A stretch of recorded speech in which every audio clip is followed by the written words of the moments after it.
The Minister Had to Wait by Roger D. Aycock. Performed by Paul Lawley-Jones. Doc Maxey didn't build the dye tube as a weapon. Furthermore, he swore, he would be damned if he'd stand by and see it turned into one. Dora and I, Dora is Doc's daughter and I'm Jerry Bivins, his assistant, were helping him with the working model of the dye tube generator in his Connecticut laboratory when he made that plain to the brass and brains of Allied military, a delegation headed by 2 full generals and guarded by a hard-jawed squad of MPs. But for once, the doc was on the wrong end of a browbeating. The generals knew their ground, and they shut the doc up like a $30 shoe clerk. "Since a state of global emergency has been declared," 3-star Corbin said icily, "the military has full authority to commandeer the fruits of any independent research. Eastern and Western forces are at the ultimate in Cold War deadlock, a stalemate which must soon cripple the economy of the world unless it is broken. Your Dimension Tube offers an ideal weapon for ending it." He was right about the deadlock, if not about the dye tube.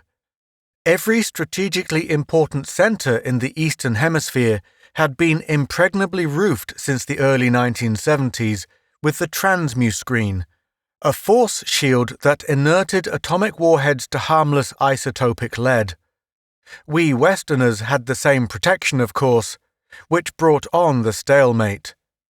The catch was that neither side could afford to relax its screens for an instant, and the power required to sustain those giant force shells was rapidly exhausting the resources of both hemispheres. 2-star Demarest was more diplomatic than Corbin, but twice as pompous. "As we understand it, Dr. Maxey, this dimension tunnel effect of yours will permit us to dispatch robojet warheads through a cylindrical rift in the continuum of space to any desired part of the globe. A rift large enough would enable us to reach through the enemy's defense screens, short-cutting normal space in much the same manner as a 2-dimensional ant, which was crawling upon a flat sheet of paper, could reach the opposite side instantaneously by piercing the paper," Doc finished for him, fuzzing out his scrubby beard like a baited goat. "The two of you sound like sub-juvenile idiots, mouthing moronic oversimplifications lifted straight from the Sunday comic tapes. You disgust me with the human species." With that, he whipped off his bifocals and stalked out. 10 seconds later, he stalked back, prodded by the business end of a neuroblast rifle in the hands of a cold-eyed MP. "Refusal to aid your country at such a time," 3-star Corbin pointed out, "is a treasonable action, punishable by indefinite imprisonment." 2-star Demarest gave him the other barrel. "Stubbornness will gain you nothing, Doctor. Have you considered that our serum and psycho core can easily extract the necessary information from you?" Hard-headed as he was, the doc read the handwriting on the wall without even adjusting his bifocals. "You may change your minds after seeing the subspace twisters," he said. "Activate the model, Gerald." I flipped the switch on the 3-foot Bakelite cabinet that housed our little dye tube generator. It sizzled for a moment with a sound like frying bacon, and shot out a 2-inch beam from the copper helix at the bottom, a beam as clearly outlined as a water pipe, but which couldn't really be seen because there was nothing there. Don't let that throw you. Just take my word for it. It was a 2-inch cylinder of nothing at all, a clean-cut shaft of absolute vacancy. Until you looked into the twin-prism eyepiece we had rigged up, that is. You couldn't sight directly down the tube itself because the generator's energy feedback raised a glowing force bubble that hung above the cabinet like a basketball-sized neon bulb. That bubble represented a spherical strain against superspace, so Doc said, in compensation for the forced passage of the dye tube through the continuum of subspace. A demonstration of the first law of physics. To every action, an equal and opposite reaction. 3-star Corbin looked first, pulling his rank. One glimpse of the twisters was enough. He jumped a foot and turned the colour of a dead flounder. "In God's name," he choked when he got his breath back. "What are they?" "We don't know," I told him, "but I'll give you odds that they wouldn't be chummy if they ever got up here." I knew how he felt. My first sight of the twisters had given me nightmares for a week. I won't try to describe them because they never looked alike to any two people. Doc said that a description didn't matter because what we thought we saw were only multi-dimensional cross-sections anyway, but I wouldn't know about that. To me, they looked like inside-out octopuses. "You see?" Doc snapped, bristling his beard triumphantly. "The cross-sections we see of these inhabitants of subspace give no clue whatever as to their true nature. Even you should realize that opening a larger rift into their domain would be an extremely dangerous undertaking."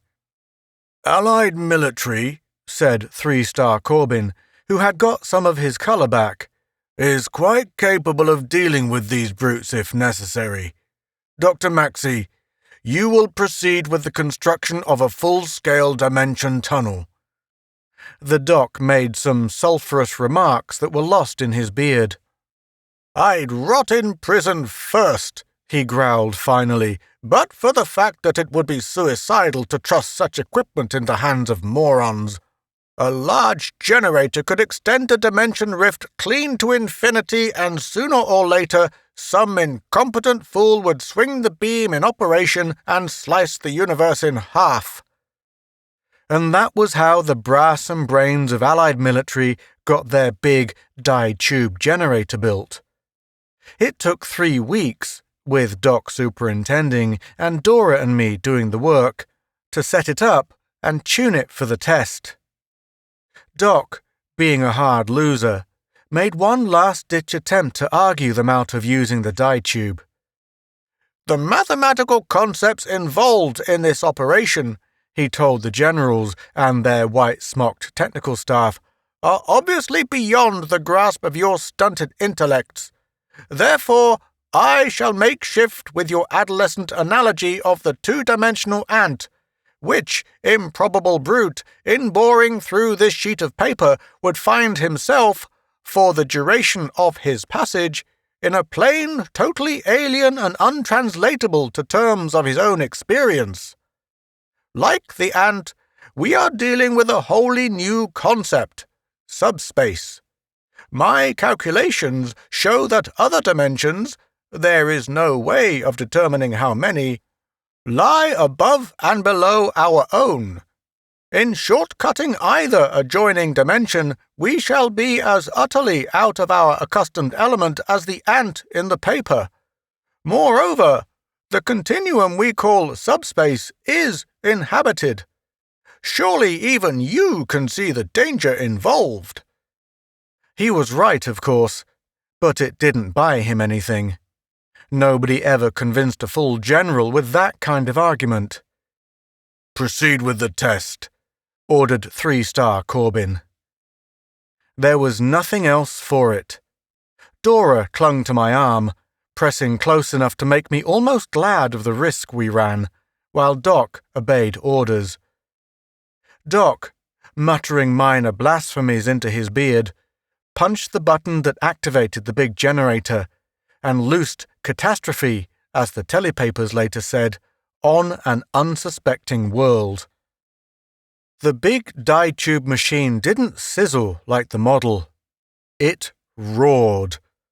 The glowing strain bubble over the generator built up slowly to a humming orange sphere 10 feet across. The cylindrical shaft of nothingness that speared out of the underside helix punched a hole like a mine shaft in the laboratory floor, A vertical tunnel of absolute vacancy that twisted the eyes half out of our heads with its brain-wrenching alienness. The twisters were out in force, swarming around in the big beam and looking more than ever like inside-out octopuses. They didn't have any eyes as far as I could see, but I could feel them staring upward, studying us. "Now will you listen to reason?" Doc demanded, and reached for the switch. "I'm going to turn off the beam before—" Catastrophe stopped him. The big orange strain bubble over the diode-tube generator exploded like an A-bomb. Concussion rocked the room, shattering windows and piling brass hats and technicians together in aimless heaps. Dora and I landed together in a corner, knocking over the little cabinet that housed our first model diode-tube generator. The big generator overloaded, pouring out black smoke. Relays slammed like trip hammers, shutting off current. The diode-tube shaft in the floor blinked out, taking the twisters with it. But another dimension tunnel speared downward through the roof, ending at the spot where the exploded strain bubble had been. And it wasn't ours. It was packed solid with what looked like bed springs, coiled and conical, 8 feet long and blazing with a crackling bluish light that hurt the eyes. They slid down the beam and popped out into the lab with a swift precision that meant they knew exactly what they were doing, to cluster like sizzling blue glowworms about the smoking generator. Half dazed as I was, the truth hit me with a shock that curled my hair like an Angora rug. Those sputtering fireworms were not ganging around the dead generator just to get warm. They were studying it. I got up somehow and headed for the laboratory exit, carrying Dora's limp form in my arms. The military beat me to it. The generals and their staffs were already there, jamming the doorway like a herd of stampeded sheep. I was the last man out, leaving the fireworms still circling about the smoking generator. Doc Maxey had stopped on the gravel gyro court halfway between the lab and his house on the hill above, but he wasn't waiting for us. He was staring back toward the lab with his scrubby beard fluttering in the night wind and his eyes shining like wet marbles. I looked back to see smoke pouring out of the laboratory windows. Great sparks of light shot out through it, but it wasn't until I understood Doc's yammering that I knew what they were. "They've left the rift!" he was yelling. "They're free! We've let those monsters loose on the world!" The fireworms scattered systematically, taking off in every direction like snaky skyrockets. 1 minute, the air was full of them. The next, they were gone. "This new diode tube came through when our strain bubble burst," I said, looking up at the shaft of vacancy dwindling away into the sky. Dora came out of a faint then, but I didn't put her down. I liked holding her too well. "But how, Doc? And from where?" "From superspace, and the plane of existence immediately above ours," Doc said, wringing his hands. "The energy backlash from our generator must have weakened the spatial barrier between dimensions, enabling them to break through at the point of stress." Even I could understand that. Dora got it too, and hid her face against my chest. "We've got to stop them somehow," she said. "Jerry, don't just stand there. Do something." At another time, it would have been funny. She was asking me to stop this catastrophe when the best brains in the Western Hemisphere were legging it up the hill with nothing on their minds but mileage. "This is no time for jokes," I told her. "Let's get up to the house and call Washington, Doc." There were 2 phones in the house, but we couldn't get within yelling distance of either of them. Both generals were on the wire, countermanding each other's orders right and left, and screaming for the Air Marines. The living room TV was blaring full blast at a circle of both Eastern and Western hemispheres, and they were hitting us right where we lived. In the space of a few minutes, Those speeding fireworms had spread over the entire globe. They had penetrated the defense screens of both Eastern and Western hemispheres, and they were hitting us right where we lived. "The invaders do not seem to be conscious of us as entities," the newscaster gabbled, "but they are attracted to concentrations of nuclear materials as flies are drawn to honey, and for the same reasons. Every atomic pile on Earth has been besieged by these alien monsters who are draining away our nuclear energy like leeches. At the present rate, all smaller piles will soon be inerted, and larger ones— Wait, a special bulletin. Latest information sheds some light upon the sudden onslaught of the blazes, as the invaders are being called by a public still largely unaware of its danger. They first appeared some 20 minutes ago during a top-secret military experiment at the Connecticut laboratory of Dr. Marvin Maxey, well-known scientific—" Somebody shut off the set, and we stared at each other in blank silence. Nobody even tried to pass the buck. Fixing the blame wasn't important now. All that matters was that unless the blazes were stopped immediately, our world was finished. Those fission-hungry fiends would strip us to the last erg of our nuclear energy, and to a world geared to atomic power, that meant the end. We had forgotten the coming war completely. There was no point in worrying now about being blasted out of our beds. In a few days, most of us would be starving to death in them. The brass hats camped on the telephones until daylight before they gave it up. Dora was dishing up scrambled eggs and coffee to Doc and me in the kitchen when 3-star Corbin stumbled in, out on his feet. "You were right, Dr. Maxey," he groaned. "Using your dimension tube as a weapon was a mistake. A cosmic and irredeemable error. These invaders are indestructible. The concerted might of Allied military has failed to repel them. The doom of Earth is sealed." Doc plucked unhappily at his beard. "Surely we can retool our industries to electric power in time," he said. But he didn't sound sure. He sounded beaten. Corbin shook his head greyly. "You don't understand the psychology of panic, Doctor. Law is dependent upon power. When power fails, the mob rules.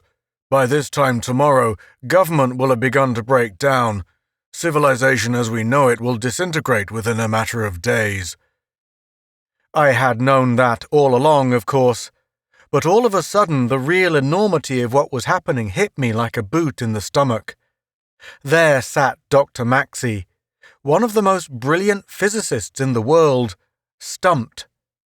Beside him drooped 3-star General Corbin, High Commander of Allied military, and he was as helpless as a corner newsboy. A top-flight crew of research technicians stood around in the living room like so many cigar store dummies, looking at each other blankly while the world skidded to ruin on a slippery cosmic banana peel. Dora came over and put an arm across my shoulders. As suddenly as I had got scared, I got mad. It wasn't just the idea of the world going bust that burned me. This was a personal business that threatened Dora and me and our friends and all the millions and millions of people we had never seen. Here was the lot of us headed A over T straight back to the Stone Ages. A few days more, and people we had known and loved would be hunting each other through the streets with clubs, driven to murder and worse, because a crew of greedy alien fireworms had a taste for atomic fission. It was a hopeless affair, and I knew it. But down inside me, a nagging little ghost of an idea kept whispering that we must have overlooked something. That somewhere there must be a loophole these high-voltage intellects had missed. Sometimes, I told myself, theorists can be as dumb as ordinary people. Sometimes they just can't see the trees for the woods. "Look," I said, "we're missing a bet somewhere. We built the dye tube in the beginning to—" Doc gave me a pitying look. "Will you keep your infantile inspirations to yourself, Gerald? I'm trying to think. I turned to 3-star Corbin, getting eager because the idea had just nudged me again. It wasn't clear yet, but it was there, begging to be recognized like a half-remembered name that trembles on the tip of your tongue. Will you listen, General? There's a chance that... The General gave me a poisonous glare. Can't you see that I'm planning a course of action? Shut up or I'll have you thrown out. I jumped up, knocking over my coffee, and walked out. Dora came outside after me and caught my arm. Jerry, what are you going to do? I'm going down to the lab, I said. Maybe I'm nuts, but I think we've still got a chance to beat this infernal thing. The sun came up, round and rosy, while we walked down to the lab, and I felt my scalp prickle when I saw the no-coloured shaft of the blazer's dye tube rising against it like a black finger of doom. There used to be an early mail rocket out of Waterbury at sunrise, Dora said softly, and a passenger flight just afterward. Remember how we used to complain because they woke us up, Jerry? And now... Now there won't be any more rockets, I said. There won't be any more movie dates or drive-ins or corny floor shows. No more football games or Sunday afternoon spins in the country. There won't be any more people after a while, except a scattering of G-strung savages running wild in packs and maybe eating each other. Go back and look after Doc, will you? He needs you. But she wouldn't go. The original dye tube model was still in its corner, undamaged. I had done a solid job of wiring and testing that rig, and it had stood the blast without even so much as a bent helix. I checked it over, working fast, and bolted on a power feed rectifier that would adapt it to a mobile AC input. The little cabinet was too heavy to lift, so I edged it onto a hand truck and trundled it out of the lab and across the gravelled landing court to the shed where Doc's gyro stood. Dora helped me hoist it inside and bolt it down. 10 minutes later, when it was all set to go, I tried again to talk her into going back. There wasn't more than a chance in 10,000 that my idea would work, and if it did, I'd be left stranded in an alien dimension. And besides that, I should have saved my breath. I don't know what you're planning, Dora said, squeezing into the seat beside me, but it doesn't matter. I'm going with you, Jerry. I looked out at the blazer's dye tube, standing black against the sunrise, and I didn't argue. Maybe she was right. Why not go now, together, and get it over with? All right, I said, and sent the gyro whirring out of the shed. Hang on tight, kid. Here goes nothing. The MPs poured out of the house just as we took the air. I could see them yelling and waving their neuroblast guns, but there was no point in waiting. They wouldn't have listened anyway. The lab slid under us, and we shot straight for the big dye tube looming up ahead. Breaking into it made me feel the way the twisters looked. Inside out, upside down, impossibly extended and at the same time compressed to microscopic smallness in a vast, hueless infinity that lasted for I don't know how long. It turned out that there really was no such thing as time, or distance either for that matter, between dimensions. The dye tube itself was a sort of sensory compromise, an illusion created by the mind's effort to visualize a cross-section of a continuum that can't be visualized. Our transit made me think of the two-dimensional ant. One instant we were over the lab. The next we were out of this world, in superspace. The blazer's dimension was worse than the dye tube. Looking through the gyro's window made me feel like a schizophrenic drunkard with a set of mirror-image screamies watching impossibly elastic nightmare shadows flickering across a crazy house looking glass. There was an upside-down horizon that heaved like a bowl of phosphorescent jelly, a scattering of what might have been animated buildings and, close at hand, a great flurry of helical blazes circling like mad about something I did recognize. It was a huge orange strain bubble, a space warp set up by whatever sort of generator that blazes had made to pierce our dimension. There wasn't a chance of making any real sense of what I saw. It would have been easier for a flea on a camel's back to describe what went on in a three-ring circus. But the strain bubble was what I had come to see. The rest didn't matter too much. "Warm up the model," I said. My voice had a thin, windy sound, and I couldn't keep it steady. From the way they're flitting around that bubble, they've got troubles of their own, and they're going to have more. Dora understood then what I had in mind. "Their generator is weakening the barrier to the dimension above this one," she said. "Jerry, something is trying to break through, isn't it?" Our little dye tube model gave a tentative sizzle, and it sounded pitifully weak.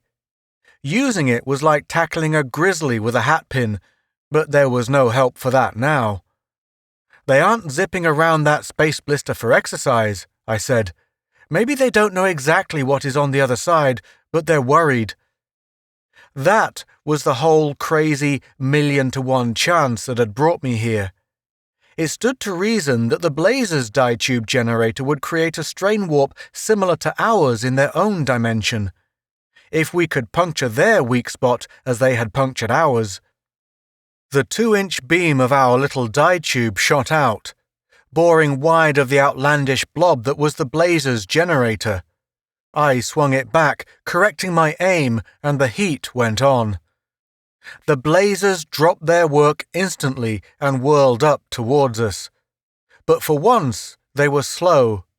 Our little dye shaft sliced through and beyond them, and touched the strain bubble. There was a searing flash and a soundless, jarring concussion, and the thing went up in a blinding shower of orange sparks. It was over as quickly as that. The Blazers swarming toward us whipped back to man the breach we had made, and they had unexpected reinforcements. They must have alerted their party on Earth already because the wavering dye tube was suddenly crowded with returning fireworms, zipping back home to superspace. I swung our gyro toward the fading dye shaft, gave it full throttle, and prayed.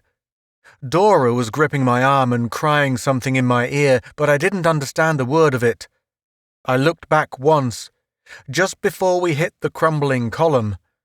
The shower of sparks had died out, and in its place stood a familiar shaft of vacancy boring outward into the upside-down sky. Something squeezed through the break while I watched, beating back the Blazers who fought to stop it. I got only a glimpse, but I'll never be the same again.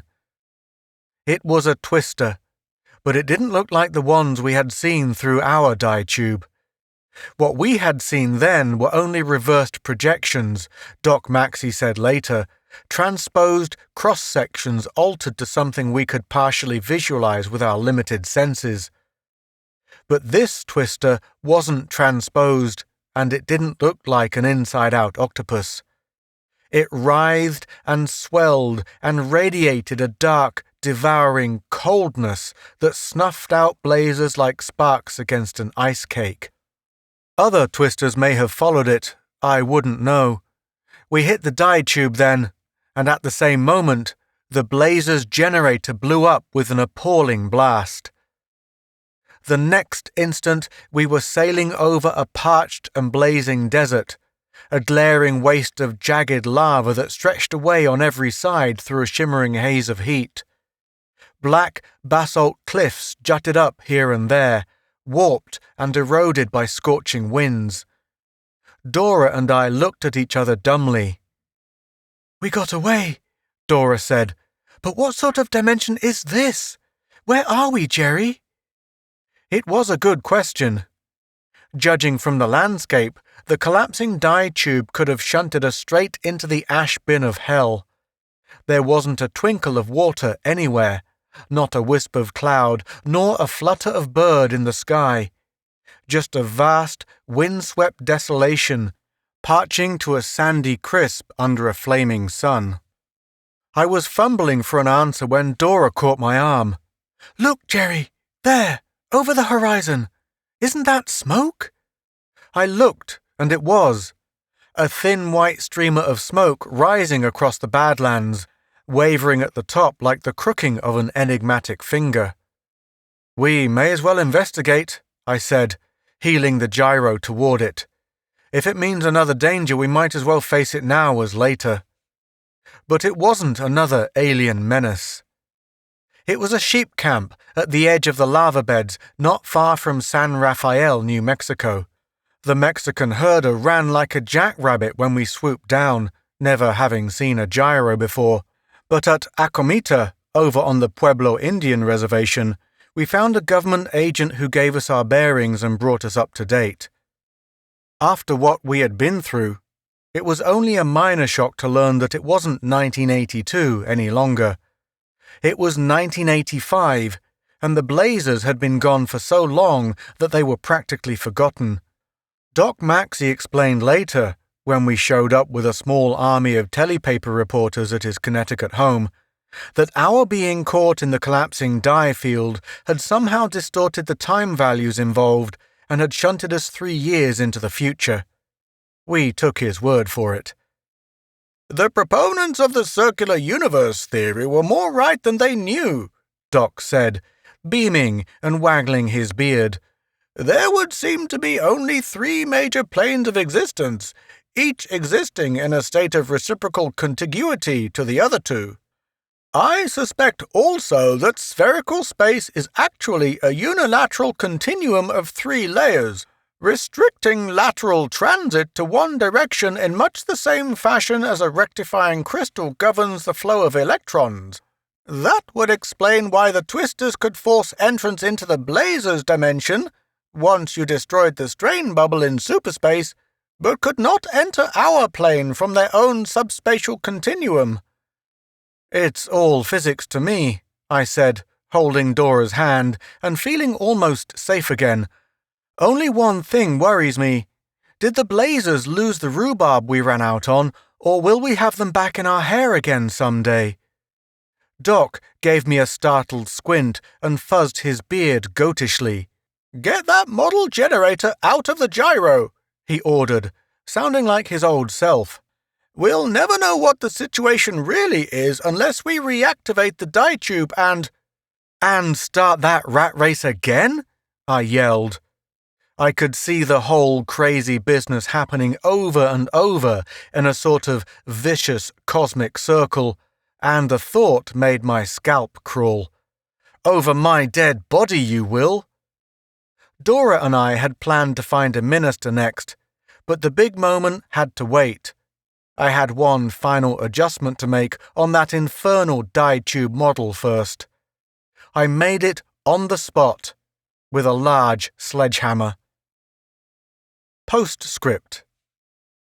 Dr. Einstein has received a multitude of well-deserved honors, but as far as we know, science fiction has yet to do him direct homage. And surely he rates it, for had he not, some 60 years ago, come up with his full-born theory of the 4th dimension, and won worldwide publicity for said dimension, STF would have been deprived of one of its basic staples. Without the 4th, and 5th, 6th, 7th, and so on, dimension, authors of speculative fantasy would have been left stumbling amid the distorted metaphysics of their Gothic forerunners, and would thereby have been constantly at war with the clergy. Thanks to Dr. Einstein, they can roam the dimensions at will, threatened by no purgatory except that of creative writing itself, or of the possibility of a rejection slip. You have been listening to The Minister Had to Wait by Roger D. Aycock. Performed by Paul Lawley Jones.